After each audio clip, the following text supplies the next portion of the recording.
Night air on the northern plains could strip the feeling from your fingers in a few breaths, yet inside a cone of wooden poles and animal skin, people not only survived those winters, they slept. So, before you get comfortable, take a moment to like the video and subscribe, but only if you genuinely enjoy what I do here, and let me know in the comments where you're tuning in from and what time it is for you. Now dim the lights, maybe turn on a fan for that soft background hum. Let's ease into tonight's journey together. Picture snow under a moon that looks hard as bone. The land is white and flat in every direction, a giant sheet of silence broken only by a low wind that never seems to run out of energy. It is winter on the plains, sometime in the late 18th or early 19th century. Out here, that can mean temperatures far below freezing, a wind that treats exposed skin like an experiment, and nights that feel much longer than they look on any clock. In the middle of that open, frozen world stands a circle of conical lodges. Their outlines are sharp against the snow. A few ponies stand close to the camp, tails flicking as crystals of frost cling to their manes. From one of the lodges, a thin column of smoke climbs into the sky, bends under the wind and dissolves into the dark. Outside, the cold is serious. Inside, people are asleep. Let us step quietly into one of those lodges, into a tipi on a midwinter night.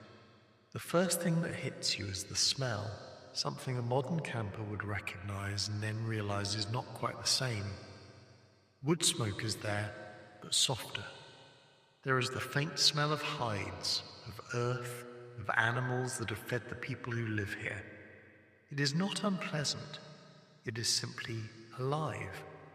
The air is cool at the edges of the space, but as you move closer to the center, it shifts. Near the fire, it is actually warm. Your eyes need a moment. There is only the light from the coals and the dim outline of objects. The tipi is not large by modern standards, but your brain registers that this is not the cramped triangle of a weekend tent. The floor is round, the walls slope upward and inward to a smoke opening, and there is room to stand, to walk, to live. This is a small house that happens to be able to move. Around the circle of the wall lie sleeping places, low beds made of hides and robes laid over brush or packed material that lifts bodies off the hard ground. You can make out the shapes of people wrapped in thick buffalo robes, resting on their sides, a child tucked between two adults, only a nose and dark hair visible above the edge of the covering. No one looks like they're shivering to death. In fact, the only one who seems bothered by the temperature right now is you. At the center of the space is a small fire, not the kind of roaring blaze one might imagine to fight a plains winter, but a bed of coals with a few pieces of wood giving a steady, controlled flame. Above it, the smoke is drawn upward, slipping through a narrow gap that has been carefully adjusted in the tipi covering so that it behaves properly. This fire is not a decorative feature. It is the beating heart of the shelter. There is a quiet movement near one of the sleeping places. A woman shifts under her robe, then slides out, quickly wrapping an outer robe around her shoulders. For a brief second, the cold brushes against her bare face and hands like a reminder of who really runs the plains. She moves to the fire in a way that tells you she has done this many times. With a stick, she stirs the coals, adds a piece of wood, and waits just long enough to see the flame cap and strengthen. The air in the tipi responds. A little more heat radiates outward. Only then does she return to her place and pull the buffalo hide back over her body. This small act is part of the answer to our question. People did not simply trust the tipi to do all the work. The shelter and the people formed a system together. The structure kept in warmth and blocked the wind. The people managed the fire, adjusted the coverings, changed their sleeping positions, and used knowledge passed down through generations about how to live correctly inside this very specific space. But let us hold the image of that woman at the fire for a moment longer and look more closely at the structure around her. If you stand in the middle of the tipi and look up, you see the poles first. There are many of them, long, straight, carefully chosen, all leaning together and crossing high overhead. They meet and lock into a stable cone. Around those poles is stretched a covering made of hides sewn together, or in later times, heavy canvas. From the outside, in winter, that covering can look very thin. To a person who's used to walls filled with insulation and double glass windows, the thought of trusting a layer of animal skin in a blizzard can feel like a bad joke. From the inside, the story is different. The lower part of the teepee is lined with an inner wall, another layer of hide or cloth hung from the poles and reaching down to the ground. Between that lining and the outer cover, air is trapped. The floor is covered with more hides and robes. These layers do what good winter gear does. They slow down the escape of heat, they cut drafts, and they make sure that the contact between human skin and frozen ground is kept to a minimum. Now look at how the family is actually placed within this sphere of warmth and cold. No one sleeps directly on the bare earth. Their beds are slightly raised, often on willow or brush, then covered in hides. They are not stretched out under thin blankets. They are wrapped in thick robes made from the winter coats of bison, which are naturally built to handle the same climate that now presses against the tipi walls. The warmest place is near the fire, and bodies are arranged according to age, status, and practical sense. Children and elders are not pushed to the edges. Warmth is a resource, and this shelter is designed to distribute it more sensibly than many modern apartments manage on a January night. Step back in your mind and think about the world outside this lodge. The plains can be bitterly cold in winter. Temperatures far below freezing are normal. Snow can come suddenly. The wind can carry fine, dry snow that sneaks into seams and cracks. There are no forests here thick enough to break it over long distances. This is not a landscape that forgives poor planning. The communities who lived here and used tipis as their primary dwellings did not treat the cold as a seasonal surprise. They understood it intimately. The tipi is the result of that understanding. It is not a random cone of poles, raised and covered because it looks good in paintings. Its shape and orientation, the placement of the door, the liner, the smoke flaps, and the way it is pitched relative to the prevailing wind are all part of a long-running conversation between people and weather. On a clear winter night, that weather might include a sky so bright with stars that it feels like the heavens have moved closer without any city lights to interfere. Snow reflects what little light there is, and sound carries differently in the cold. You could stand outside the camp and hear the faint crackle of someone adjusting a fire several lodges away. You might hear a cough from inside one tipi, a quiet snore from another, the shuffle of a dog as it gets up and resettles. Inside the lodge we are visiting, there is a particular sound that repeats through the night. The fire burns down, the air cools, someone wakes, senses the change, and feeds the coals. It is not a dramatic event. No one announces that they have heroically saved the family from becoming statues. It is more like breathing, a constant rhythm of small actions that keeps the system functioning. Clothing plays its role. The people sleeping here are not wearing flimsy night clothes. They go to bed in garments designed for winter life. Garments made from animal skins and furs that trap air and shed moisture. The line between daytime wear and night insulation is not as strict as it is now. If you've ever fallen asleep in a thick winter coat and woken up very warm, you already understand part of this system, even if you did it accidentally on a long bus ride. Food is another, less obvious part of the equation. A body that is well fed, that has eaten meat and fat and has calories to burn, handles cold differently from a body that is scraping by. In many plains communities, winter was a time of both challenge and rich high-calorie meals when hunting had been successful. The fire did not only keep frost away from noses at night, it cooked the food that made strong sleep possible. Now, remember the question we began with. To someone who has only seen photographs or tourist copies of teepees, the idea of sleeping in such a structure at 15 degrees below freezing can seem absurd. The image is of a thin shell in an endless freezer. The assumption is that people must have simply tolerated extreme discomfort every single night, and that surviving until spring was a matter of constant misery. The reality inside this lodge is more complex and also more practical. It is not tropical. No one is lounging on top of the covers complaining that the fire is too enthusiastic. The air near the floor, away from the fire, is cool. If you are used to central heating, you might describe it as chilly. But within the robes and clothing against warm skin supported by insulating materials, the temperature is safe and sleep is deep. The most vulnerable people are placed where it is warmest. The fire is tended through the night because everyone understands that this is not optional.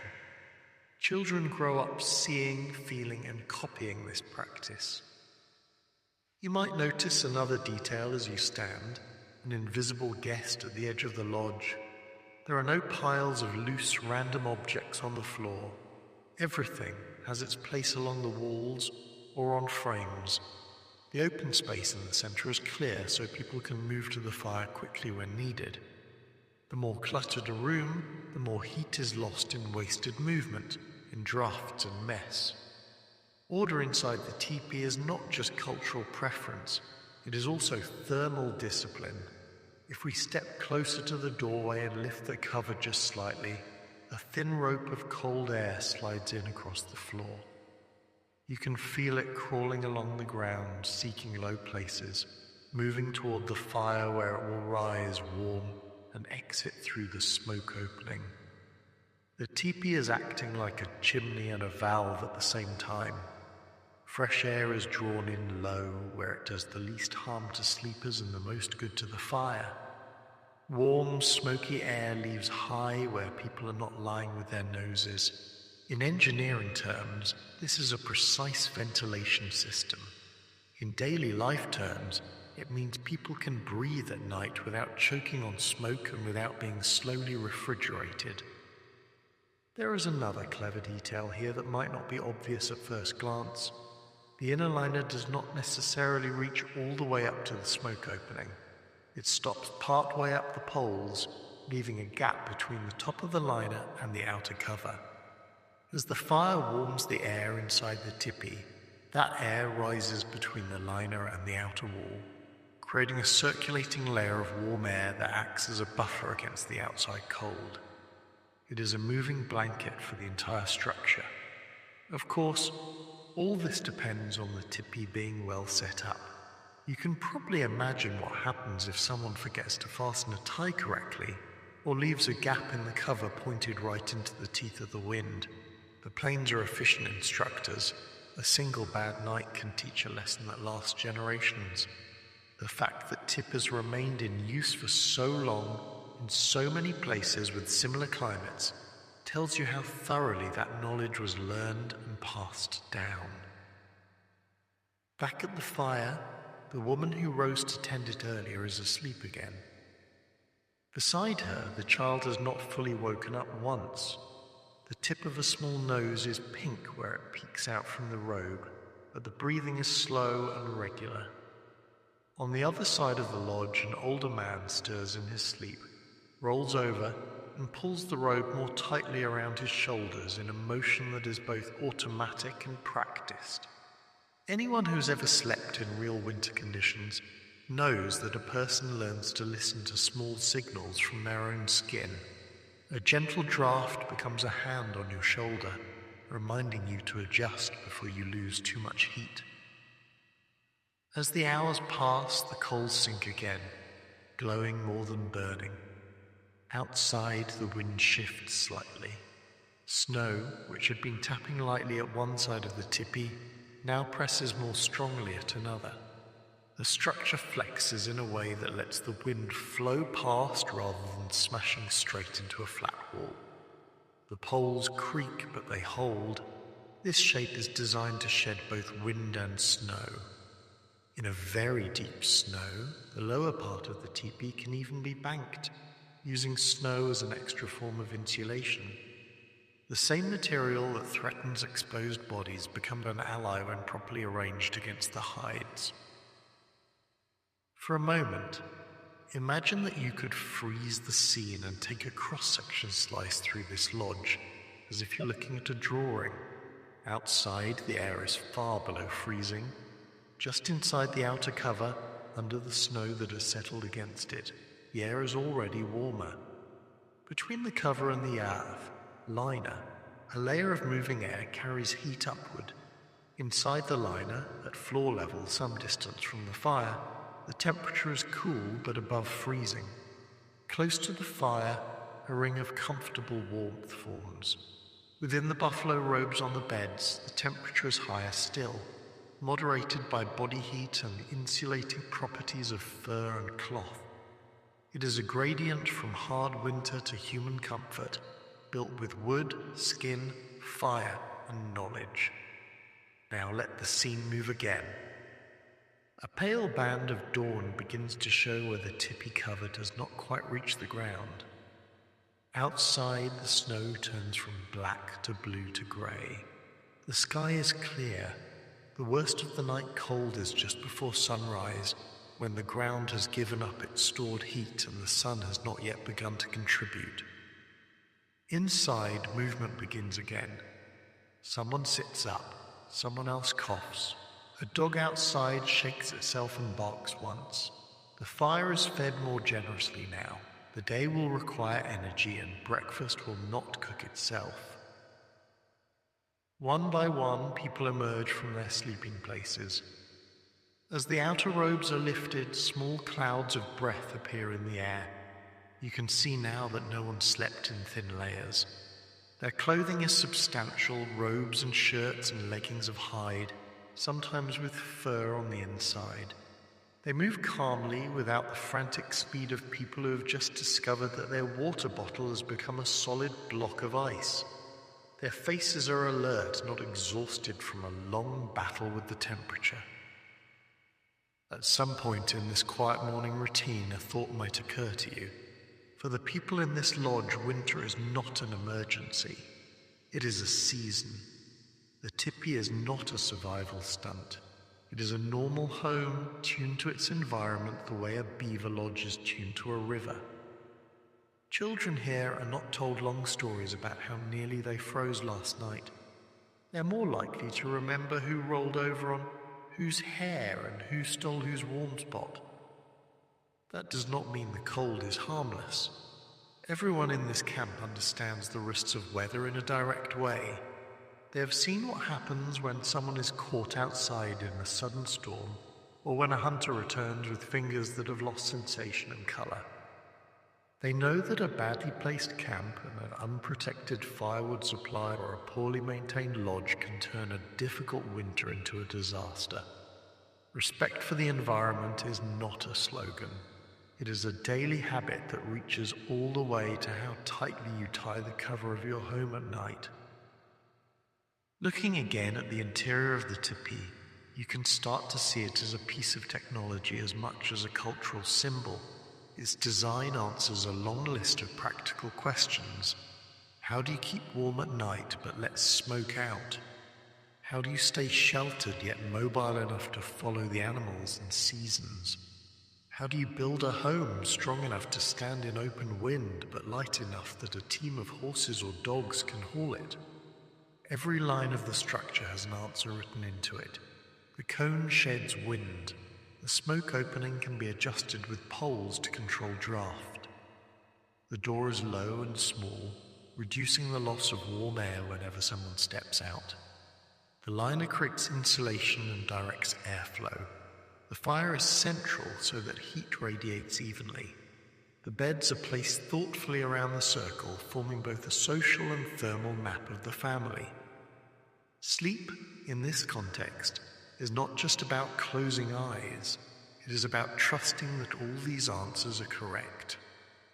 When a person lies down in a tipi in winter, they are lying down inside a set of decisions made by others before them, refined over time, tested by storms, and confirmed by survival. If those decisions had been poor, if the design had not worked, the evidence would have piled up in a way no one could ignore. The reason that people could sleep in a tipi without freezing to death is therefore not a single trick, a secret herb, or a mysterious toughness that other humans lack. It is a combination of well-adapted shelter, appropriate clothing and bedding, active fire management, diet, social organization, and long familiarity with the environment. The tipi you are standing in your imagination, is the product of that entire system. Outside, the sun finally lifts above the horizon. Light pushes into the lodge through the doorway as the cover is tied back for the day.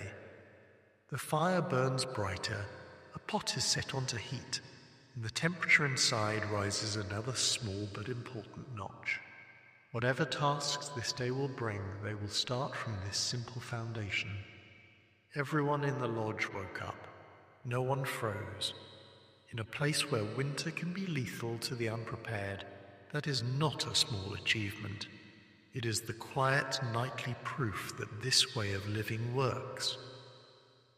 By the time the sun has cleared the edge of the earth and turned the snow from grey to something that almost looks friendly, the tipi has already done its main job for the day.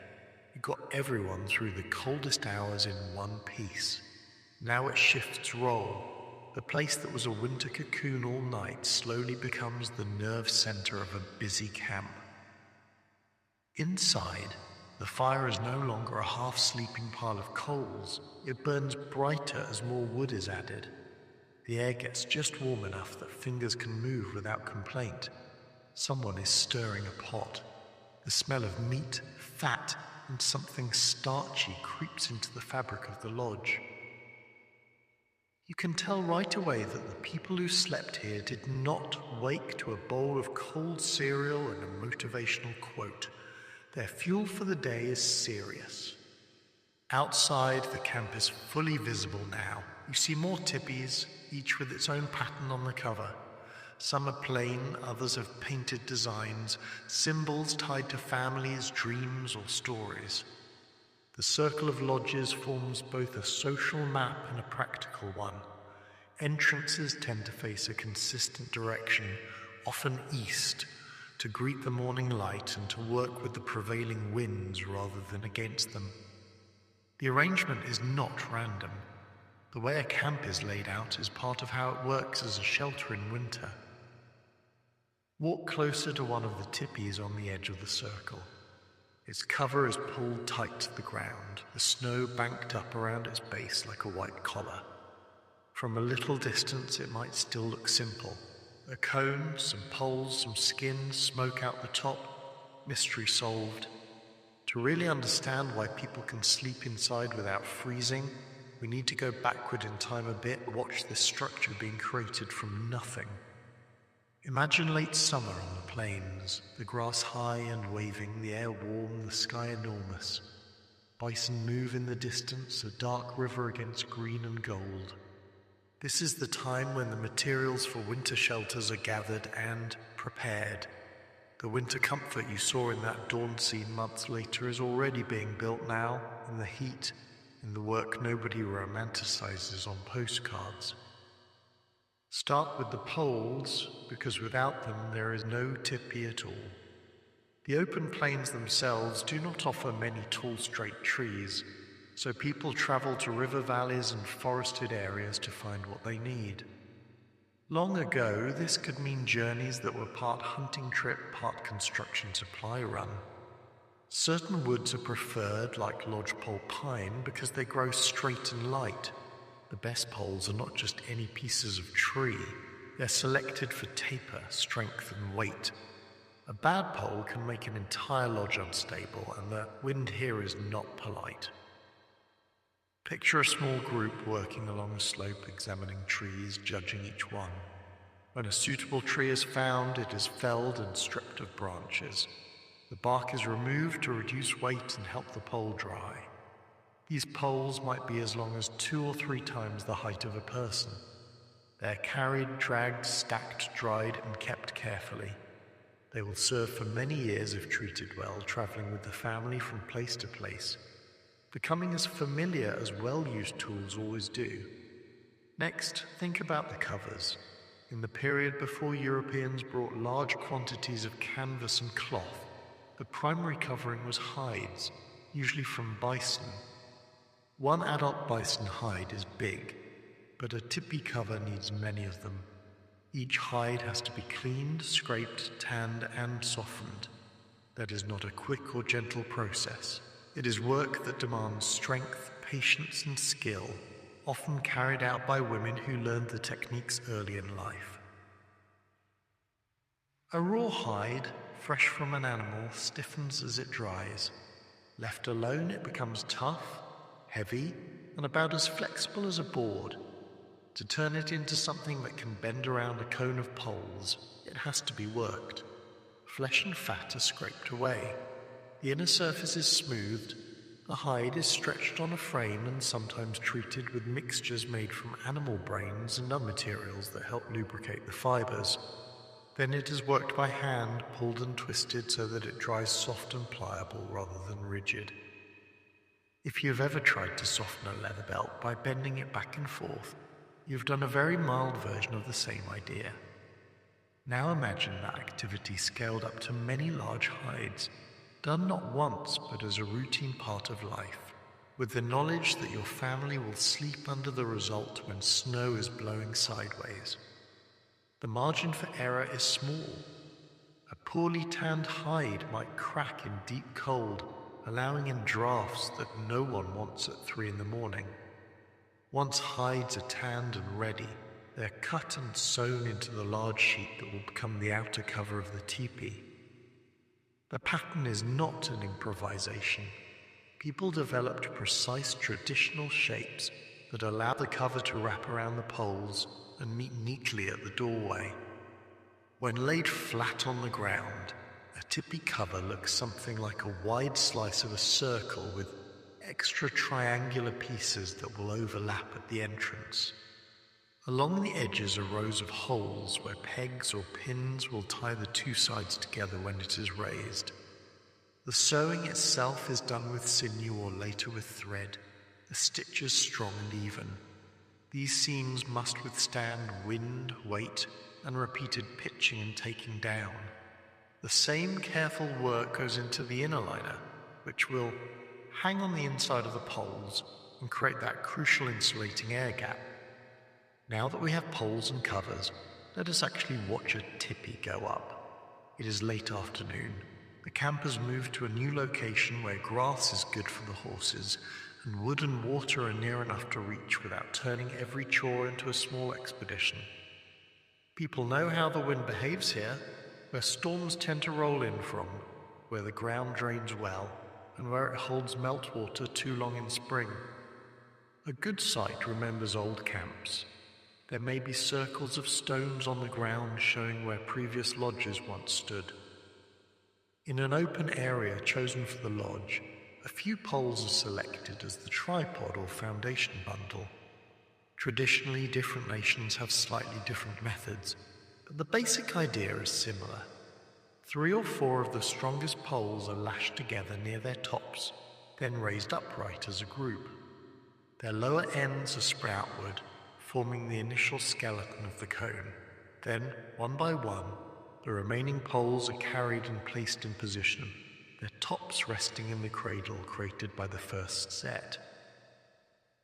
To an outsider, the speed of this work can be surprising.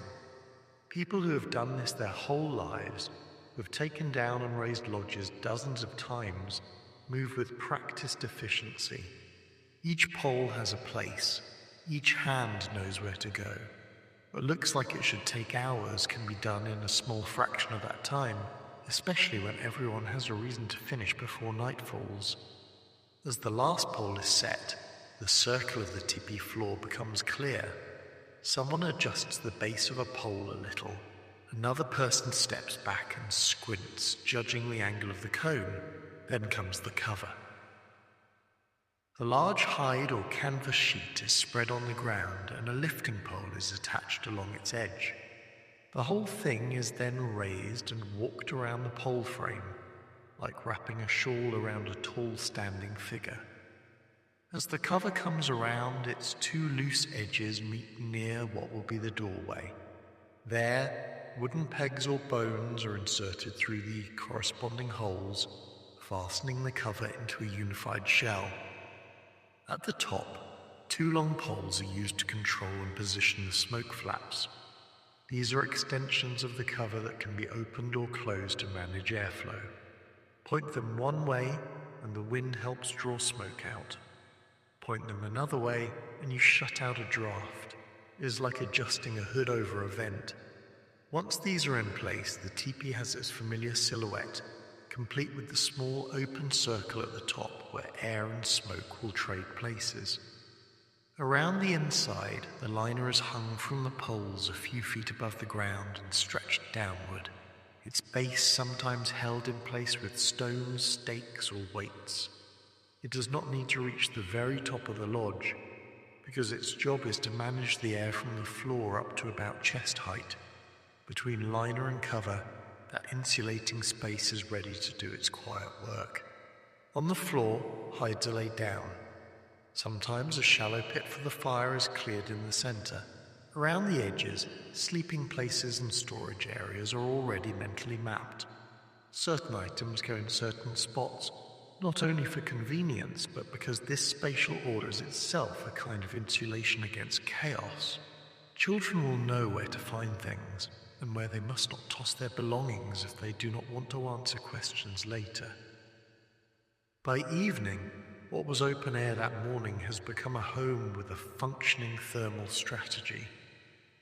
When you understand that the tipi was designed from the beginning to be taken down, moved and put back up, the connection between mobility and winter survival becomes clearer.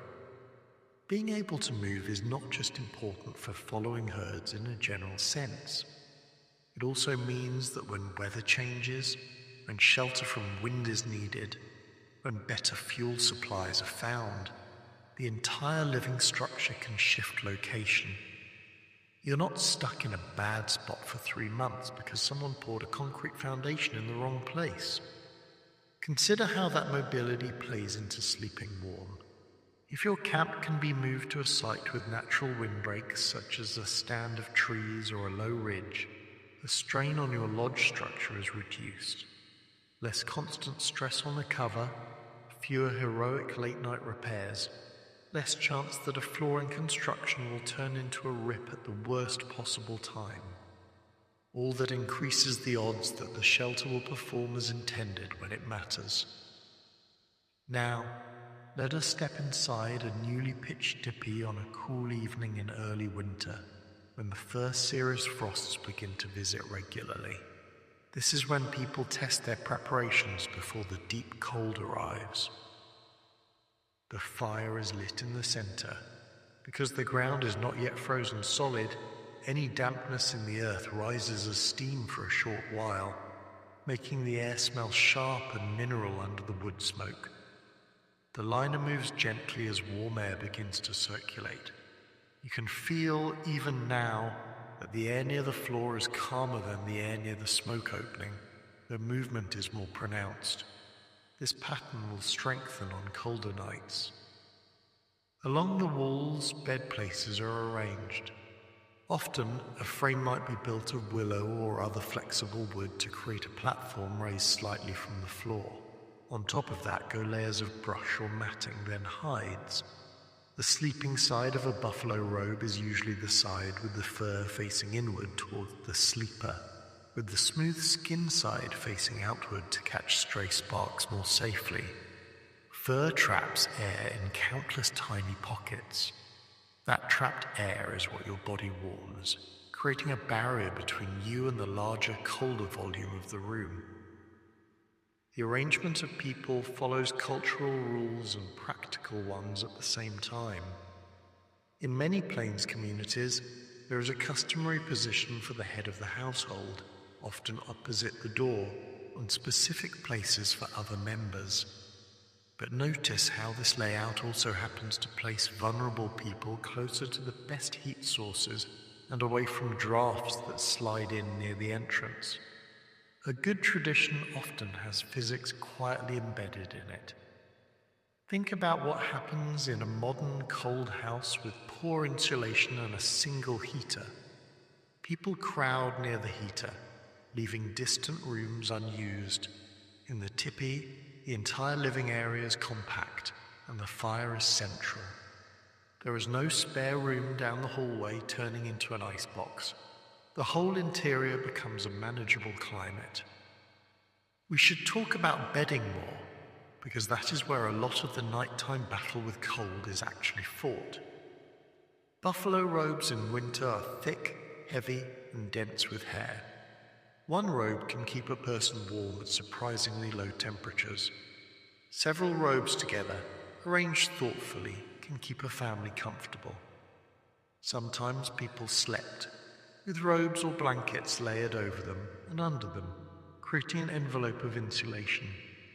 Feet might be tucked against someone else because human beings have known for a long time that sharing heat is more effective than heroic, individual shivering. Wearing multiple garments to bed was normal. Instead of changing into thin sleepwear, people often went to sleep wearing much of what they wore during the day, perhaps loosening belts or ties.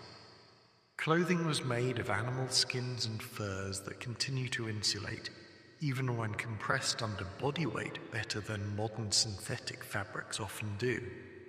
Mittens, hoods, and fur-lined footwear could all be part of sleepwear in extremely cold weather. Modern survival advice will tell you to eat something before sleeping in the cold to give your body energy to burn through the night. Plains people did exactly that as part of ordinary life. Evening meals were not symbolic. They replenished calories spent in hunting, processing, traveling, and daily tasks. A well-fed body can act as its own small furnace under the covers. Now, imagine a truly hard winter night. The camp is set, the snow is falling, and the wind is searching for errors in stitching and construction. Inside one lodge, the fire is burning low but steady. The family has gone to bed. Only a few red cracks show in the coals. It is quiet. An hour or two later, the temperature inside has dropped a little. Not enough to be dangerous, but enough that one of the adults feels it, not with panic, but with that slight discomfort that speaks of too little heat. Without needing to fully wake, that person gets up, adds a small piece of dry wood, stirs the coals, watches the flame catch, and then returns to bed. This pattern repeats through the night. You might think that this sounds exhausting, as if no one ever gets a full night of uninterrupted sleep. But consider how often people in modern homes get up at night for various reasons. In the tipi, those brief awakenings have a clear purpose. The knowledge that someone else will likely wake later and do the same so that you do not have to patrol the fire alone every night is part of living with others. It is unofficial shift work, enforced by nothing except shared interest in not waking with ice on your eyelashes. The tipi supports this schedule because the fire does not have to be huge to be useful. A small, well-managed fire in a well-designed space can maintain a comfortable interior temperature. If the structure were leaky, full of gaps and drafts, that same fire would have to be much larger just to keep up, using more fuel, producing more smoke, and causing more inconvenience. The efficiency of the tipi, built from everyday experience, reduces the burden on everyone who has to feed that little sun in the middle of the floor. There is also the question of moisture. Anyone who has spent a winter night in a modern nylon tent has seen what happens when warm breath and body vapor meet cold fabric. Condensation forms, drips, and sometimes freezes. In a tipi, constant but controlled movement of air helps carry moisture away. The liner allows the vapor to pass while slowing colder drafts. The smoke opening pulls warm, moist air upward. By morning, the interior is not a dripping cave. It is dry enough that bedding stays effective. Without this system, people could be warm for a few hours and then gradually dampen their own insulating layers, leading to a dangerous drop in body temperature. As it is, the tipi functions like a giant breathable parka around the family. All of this design and practice may give the impression that people on the plains lived with perfect thermal control, never feeling more than slightly cool. That would be going too far. Even with the best tools and habits, there were uncomfortable nights, storms that tested both structures and nerves, and times when food supplies ran low, making it harder for bodies to generate heat. The point is not that winter became easy, but that this way of living made winter survivable and often livable at a level that might surprise a modern observer who assumes misery as the default. To see this more clearly, think of how children grow up in such an environment. From a young age, they watch tipis being taken down and raised.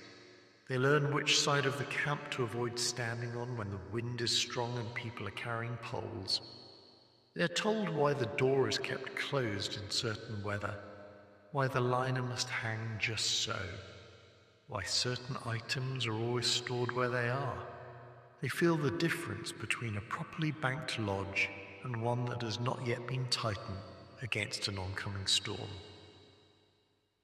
By the time a boy or girl reaches the age where they help seriously with chores, much of this knowledge has moved from explicit instruction to instinct. If the fire starts to smoke badly, they know to look up at the smoke flaps and liner to see what has changed. If a draft appears in a place that should be still, they check for a gap at the base of the cover. Sleeping warm is no longer just about pulling a robe over your head. It involves constantly reading the shelter itself.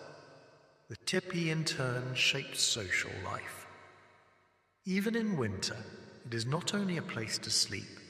It is where people eat, talk, fix tools, make clothing, tell stories, and plan. On nights when the cold presses close, family members might sit and work by the fire, the glow painting the interior surfaces and faces with shifting light. Stories of ancestors, of hunts, of tricks and mishaps crowd the air along with the smoke. Some of those stories are about winters past, about times when snow piled higher than the lodge covers, when herds were hard to find, when people had to ration food carefully. Children hear these accounts and understand that the comfort they feel under their blankets tonight is not something to take for granted. It is the result of many previous winters survived through skill and luck. There is a quiet humor in the way such stories are told. Someone might describe waking up to find a thin crust of frost on their robe near the opening and deciding that it was as close as they ever wanted to get to becoming a decorative object. Another person recalls a night when a dog somehow found its way into the warmest spot while everyone was asleep, and the diplomatic negotiations required in the morning to reclaim the territory. These small human details keep the winter from turning into an abstract enemy. They remind everyone that while the environment is serious, life inside the lodge is still full of ordinary annoyances and small victories, not constant drama. So, when you return in your mind to that first scene, the silent snowy night, the glowing coals, the child asleep under the buffalo robe, you can see more clearly what you're looking at. It is not a feat of individual toughness performed against odds for the sake of a dramatic story. It is the visible tip of an entire system of design, labor, knowledge, and daily practice. The poles did not grow that straight by coincidence. The hides did not tan themselves. The seams did not align out of boredom. The placement of the tipi in the camp, the way the door faces, the banking of snow along the lower edge, the hanging of the liner, the arrangement of the fire, the preparation of the bedding, the pattern of waking to tend coals, the clothing chosen for sleep, the food eaten before lying down, the shared responsibility for warmth, all of it adds up. Inside the tipi, sleep is possible because the cold has been reduced from an overwhelming force to a manageable presence. It is still there, pressing lightly at the walls, sliding under the outer cover, waiting outside the door. But it does not rule the interior. Humans do, through the sum of many small intelligent decisions. Once you see that clearly, a question may arise that is not asked as often. Perhaps it is not only how people slept in tipis without freezing that should impress us, but how such a seemingly simple structure can hold so much engineering history and experience in its quiet shape. Centuries ago, when outsiders first stepped into winter camps on the northern plains, many of them were confused by what they saw. On paper, or in letters home, they sometimes described tipis as simple tents, as if someone had stretched a few skins over sticks and decided to call that architecture. Then a cold front moved in, the temperature dropped, and some of those same observers found themselves invited inside one of those simple tents for the night. Their writing suddenly became much more respectful. Picture one of those visitors, maybe a fur trader used to rough log cabins and smoky hearths, riding across a frozen river toward a Lakota or Blackfoot winter camp. The air is clear enough that every hoofstep sounds too loud. His breath clouds in front of his face. The wind has teeth. He can feel the cold creeping through the seams of his heavy wool coat, through his boots, into his bones. A circle of tipis appears ahead, smoke rising straight up before the wind catches it and twists it sideways. He's not naive. He knows the climate. He's seen frostbite. As he rides closer, he wonders, not for the last time, how anyone can live out here permanently in houses that look, from the outside, like thin cones of leather. Later that evening, he's invited into one. The door flap lifts, a brief blade of cold air slips in with him. Then it closes and he's inside a different world. His eyes need a moment to adapt. The only light is from the central fire and the faint glow it throws on the hide walls. The air is warmer than he expected, and maybe more surprising, it is cleaner than the inside of some log cabins he has slept in. There is smoke, but it rises and leaves politely, instead of sitting in the rafters like a permanent resident. The space feels organized, purposeful, almost formal. He notices the liner first without knowing the word for it. The walls seem double. Hides hang inside the outer cover, creating a softer surface and blocking drafts. Around the circumference, bedding and storage are carefully arranged. He's told where to sit, not just as a matter of courtesy, but because every position in the tipi has a function, a rank, and a relationship to warmth and to the door. Someone hands him a bowl of hot food. Someone else adds a stick to the fire. As he sits with the bowl warming his fingers, he feels heat on his face, on his knees, soaking into his clothes. Behind him, at floor level, the air is conspicuously calm. he realizes he is not shivering. Later, wrapped in blankets near the fire, he falls asleep in a place he was sure could not possibly be comfortable in such weather. If he writes honestly about that night, his report will say that the lodge was well arranged, that the family slept without distress, and that he himself did not freeze. He may not understand every detail of what made that possible, but he has at least learned that his first impression from outside was wrong. Those outsider accounts, scattered through journals and reports, give us glimpses of winter nights in teepees from a different angle. They confirm what the people who lived in them already knew. They also highlight a pattern in human thinking. When we see a form of shelter that does not match what we grew up with, we tend to judge it at first glance. The teepee often failed that quick visual test for visitors from Europe. It did not have thick stone walls or heavy wooden beams. It could be disassembled and moved in a matter of hours. To some eyes, that looked temporary and therefore less serious. Yet it was precisely that mobility, paired with careful design, that made the teepee so effective, especially in the context of plains life after the arrival of the horse. Horses changed almost everything on the central and northern plains. They altered hunting, warfare, travel distance, and trade. They also changed how teepees were used.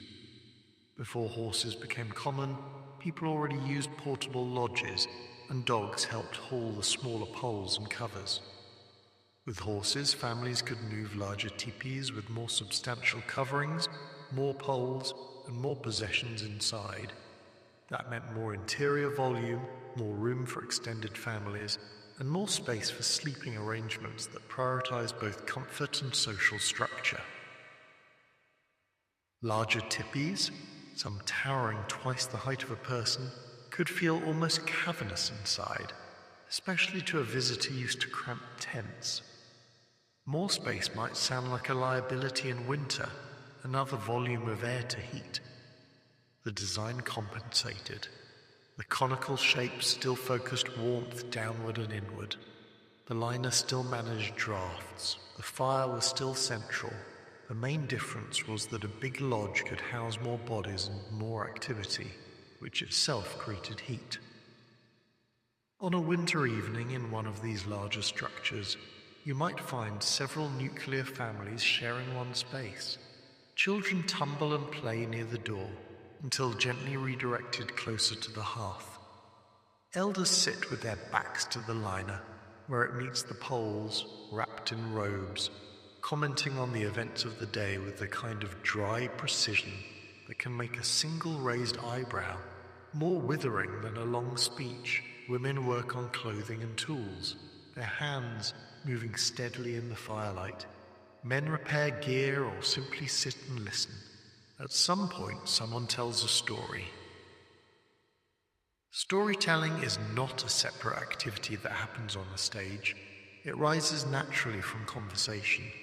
A reference to a broken snowshoe might lead to a tale of a trip long ago when a similar failure nearly caused serious trouble. A child asking why the smoke flaps are moved a certain way might trigger a memory of a storm when a small mistake in their placement filled a lodge with snow. As the story unfolds, practical knowledge is smuggled into narrative, where it is remembered more easily than it would be in a lecture. In these stories, sleeping arrangements often appear in passing. Someone recalls how, as a child, they tried to claim a spot closer to the fire and were gently but firmly relocated by an older relative whose own joints earned that real estate. Another remembers being allowed to sleep near the door for the first time as a teenager, a small sign of trust and of growing responsibility. The door area is colder, but it is also where you are first to hear someone approaching and where you can reach outside fastest if needed. Through such stories, the teepee subtly teaches that warmth is not only a physical condition, it is tied to hierarchy, to age, to duties and to the willingness of others to share or yield their own comfort. It is easy to talk about all of this in generalities. To really see how it worked, it helps to follow a specific winter through the eyes of a family who lived it. Imagine a Lakota family in the years when bison still moved in great herds across the plains, before those herds were driven to near extinction. Their winter camp is set in a sheltered valley near a wooded creek. Snow lies deep on the open prairie, but here the trees break the wind and provide firewood. The tipi stands among others in the circle of the band. From the outside, it looks like every painted lodge you've ever seen in a museum photograph. From the inside, it is one particular world. The family consists of parents, 3 children, a grandmother, and perhaps a relative who has joined them after a marriage or loss. The grandmother sleeps in a favored place opposite the door, with a clear view of the fire and everyone else. The parents and younger children occupy one side. The older child, nearly grown, sleeps in a slightly cooler spot nearer the entrance, proud of the promotion and trying not to show that toes do occasionally complain in the coldest part of the night. On a midwinter evening, they go through a routine so familiar that no one pauses to name its steps. The last meal of the day is eaten, dishes are cleaned, firewood is checked and stacked, the smoke flaps are adjusted for the wind. The children are told to shake out their robes to make sure there is no snow clinging to them that will melt and dampen their bedding. Boots are placed where they will not freeze completely solid, but not so close to the fire that they dry too fast and crack. The grandmother checks the liner with a quick, practiced glance. She notices a spot where it has sagged slightly away from the wall, leaving room for a draft. Without comment, she adjusts the fastenings. The youngest child watching absorbs this movement. No lecture needed. The correction is part of the landscape of the evening. There might be a moment before everyone lies down when the family simply sits and listens. Winter nights can be unexpectedly loud or very quiet. If the sky is clear and the temperature has dropped sharply, sound carries a long way. You might hear a distant coyote, the creak of a tree under the weight of snow, or the soft rhythmic thud of a horse pawing at the ground through its blanket of frost. Inside, the fire pops now and then, a small reminder that each piece of fuel was carried here with intention. Then the fire is allowed to settle into a bed of coals. Everyone wraps themselves in their robes. Children are carefully arranged so that no corner of blanket leaves an ankle uncovered. The grandmother lies down last, after checking that no one has decided that their face really needs a direct line to a draft. The door cover is secured. The lodge darkens. Sleep begins. At some point during the night, the older child stirs. Maybe a dream ended abruptly, or a faint change in temperature reached the skin. In the dim interior, the coals are faintly visible. The child hesitates, listening. No one else seems to be moving. This is a chance to prove reliability. Quietly, trying not to step on anyone, the young sleeper gets up, adds a small piece of wood to the fire, and stands long enough to feel the warmth strengthen before returning to bed. The grandmother opens her eyes briefly, watches this without comment, and closes them again with a small sense of satisfaction. Another step toward adulthood has been taken, and the lodge stays warm. This pattern of shared responsibility is one of the less discussed but vital ways people stayed warm. Heat is produced by fire and food, but it is sustained by awareness, habits, and constant low-level cooperation. A tipi full of people who do not care whether the fire goes out or be cold, no matter how clever the structure. A tipi where even the half-grown children feel responsible for the glow in the middle will fare much better. If you shift your view now from this single Lakota family to a broad map of the continent, you see that the tipi was not the only solution to winter nights for indigenous peoples. Far to the east in colder forests, some nations built longhouses of wood and bark that held several families and multiple fires. In subarctic regions, there were other types of skin lodges, as well as temporary snow shelters in some contexts. On the plateau and in the desert, earth lodges, pit houses, and stone structures each responded to local conditions. The tipi belongs specifically to the plains and adjacent regions where mobility, wind, scarcity of long straight timber, and a dependence on large grazing animals all shaped daily life. Within that area, different nations had their own ways of pitching, decorating, and using tipis. A Crow lodge might be slightly different in dimensions from a Cheyenne one. A Blackfoot pattern for a cover might vary from an Assiniboine pattern in the way seams are arranged. Yet if you could spend a night in each, you would recognize the family resemblance, especially when the temperature fell. Over time, as contact with Europeans increased, new materials entered the system. Trade goods like wool blankets, metal tools, and eventually canvas and small stoves began to appear in camps. Each had an effect on how people slept in winter.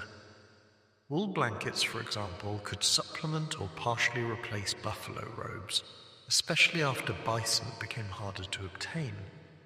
Wool is not identical to fur. It insulates differently, holds moisture differently, and burns differently when sparks land on it.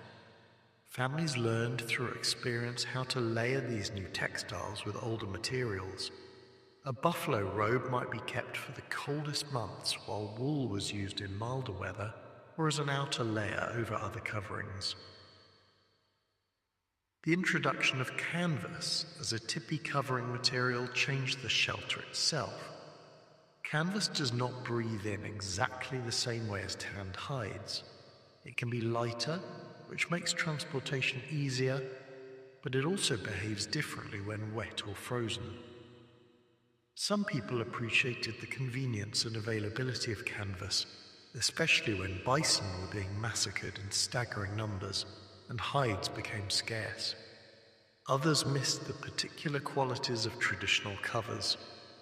Sleeping inside a canvas-covered tipi in deep winter is still very possible, but the balance of ventilation and insulation shifts slightly.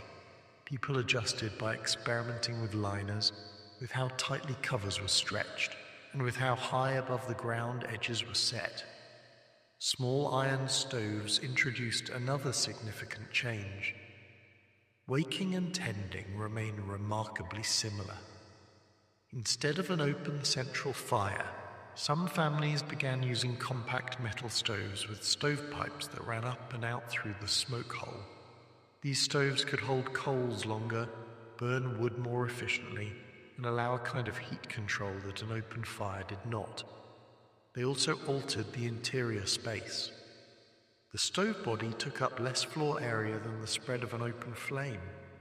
At the same time, the metal could become extremely hot to the touch, adding a new source of burns if a sleepy child rolled too close. On a practical level, a stove could make it easier to keep the lodge warm through the night with less frequent tending. It could also mean that the air stayed drier, since stoves tend to draw moisture out of a space. Some people welcomed this modernization and adapted it seamlessly into their tipi life. Others preferred the softness and shared focus of a central hearth. If you imagine a winter night in a tipi after stoves have become common, the scene is both familiar and different. The breathing you hear in the dark space now shares the room with the subtle ticking of iron as it cools and reheats. The red glow comes from a closed door in the stove rather than an open circle of coals. The stovepipe draws smoke up and away with less need to adjust flaps. Although new materials and devices were adopted, the underlying logic of the tipi did not evaporate. People evaluated each innovation according to whether it worked with that logic. Does this make it easier to stay warm at night without wasting fuel? Does it protect the children? Does it fit in the circle? Does it allow us to move when we must? Yet the sleeping places, the liners, the shared coverings, and the patterns of... Sometimes, external observers praised these adaptations as signs that indigenous people were becoming more civilized, as if warmth had finally discovered metal. This interpretation missed the point. The knowledge of how to manage sleeping environments and cold climates was already deeply developed. A metal stove did not teach anyone the importance of banking a fire or placing bedding off the ground. It simply became another tool in a toolkit that was already full. In modern times, you can still see teepees raised for ceremonies, gatherings, educational programs, and sometimes as part of regular living arrangements. Occasionally, people choose to sleep in them in winter as a way of reconnecting with older practices or testing their own skills. Some discover very quickly that a teepee does not automatically keep them warm just because it once did so for others. Without the liner, without the right bedding, without good clothing and thoughtful fire management, they spend an uncomfortable night. The structure is the visible part of a system. The invisible parts are habits and knowledge. If a person pays attention, though, the first difficult night can turn into a lesson. They learn to bank snow around the base instead of leaving a decorative gap. They learn to position the smoke flaps relative to the wind so that the fire draws properly instead of sending smoke into their eyes. They experiment with where to place their bed, how many layers to use under and over, whether to sleep in a straight line or curled, when to eat, when to stoke the fire, and how to share heat with others. In doing so, they retrace in a compressed way some of the same path that generations before them walked over centuries. The question that began all of this, how did native people sleep in teepees without freezing to death, can sound dramatic, as if nights were spent on the brink of disaster, saved only by some mysterious secret.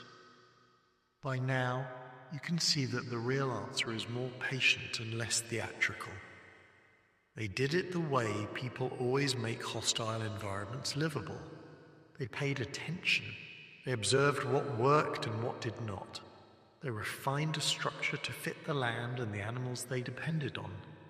They shared information in stories and daily routines. They trained children by involving them early.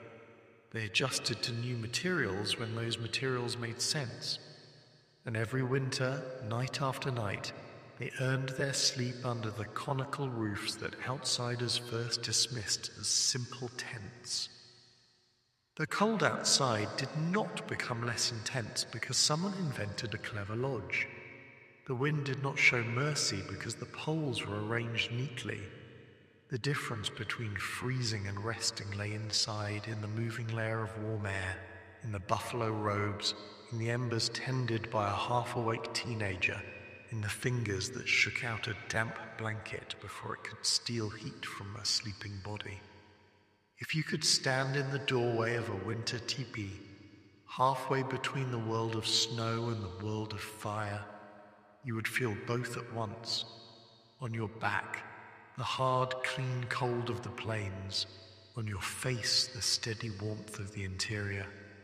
It is in that narrow threshold that the achievement becomes clear.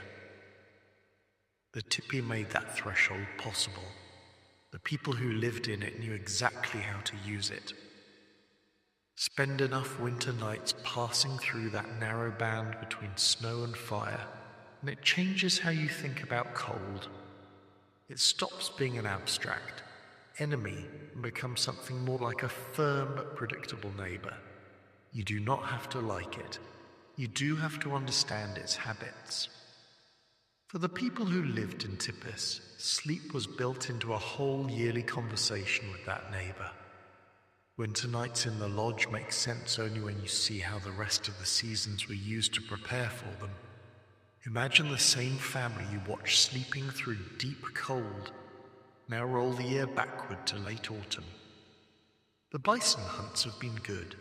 Meat has been dried and stored. Fat has been saved. Hides have been scraped, tanned, and smoked.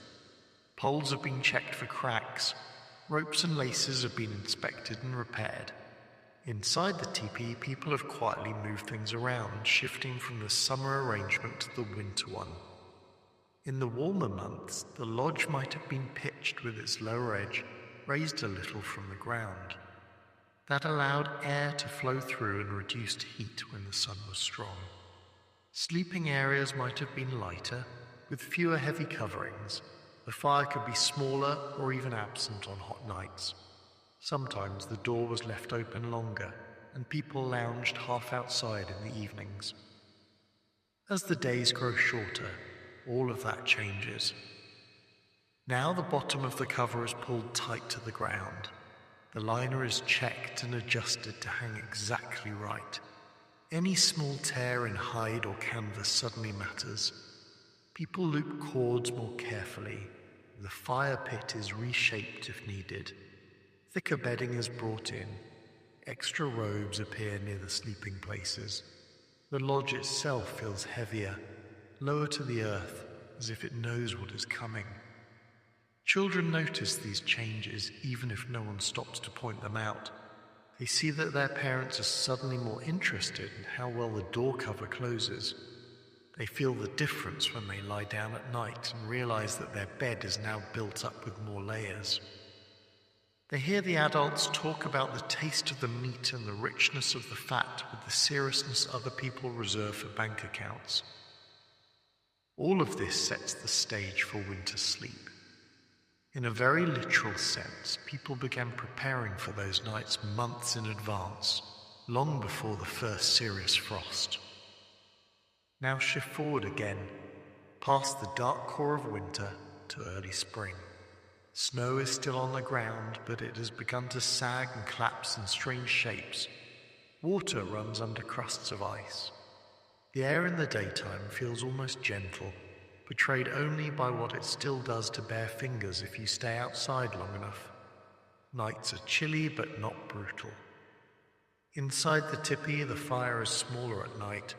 People may sleep with fewer coverings, bare a hand or an arm to the air, experiment with turning onto their backs instead of remaining curled. Someone might sleep near the door on purpose, less as a mark of duty and more as a way to enjoy the coolness that would have been unwelcome in midwinter. This gradual easing gives the body time to shift gears.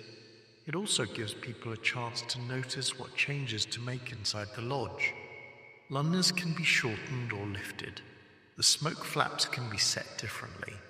Eventually, when the weather is truly warm, the tipi can transform into a breezy summer house that shares almost nothing with the snug winter cocoon except its poles and its basic shape. What stays constant is the idea that the lodge is not a rigid object. It is a flexible shell that can be tuned, season by season and night by night. Take a slow walk around a winter camp in your imagination and peer into other tipis respectfully, in a way that lets you see variety without turning anyone into a museum exhibit.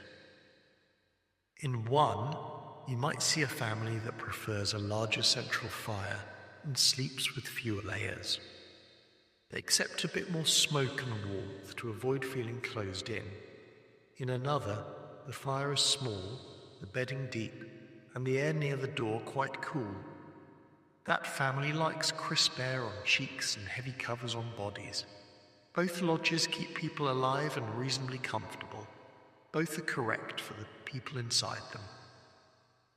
You might notice differences in decoration that also relate quietly to sleep. Some families hang painted liners inside the teepee, turning the interior into a circular gallery of symbols and stories. A child falling asleep beneath those images night after night grows up with a visual map of identity and memory wrapped around their dreams. Others keep their interiors plainer, focusing on tools, stored goods, and the practical order of daily life. In many communities, certain designs painted on the outside of a lodge are not merely artistic flourishes. They can relate to visions, to family history, to protective ideas.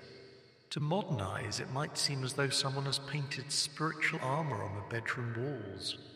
When you lie down in a place like that on a winter night, warmth is not the only thing you feel. You're literally inside your story. This has an effect on sleep that is hard to measure but easy to sense. People everywhere sleep more deeply when they feel secure. In the tipi, security is not only physical, based on warmth and a strong structure, it is also social and symbolic. The camp circle, the familiar sounds of neighbors, the presence of relatives in nearby lodges, the known quality of the family lodges themselves, all contribute to an ease that visitors sometimes noticed with surprise. Some traders and soldiers remarked in their journals that children in winter camps seemed lively and healthy, despite conditions that, on paper, should have produced constant illness. They saw runny noses and occasional coughs, but they also saw children playing outside in snow, returning to warm lodges, sleeping heavily, and getting up ready to do it all again.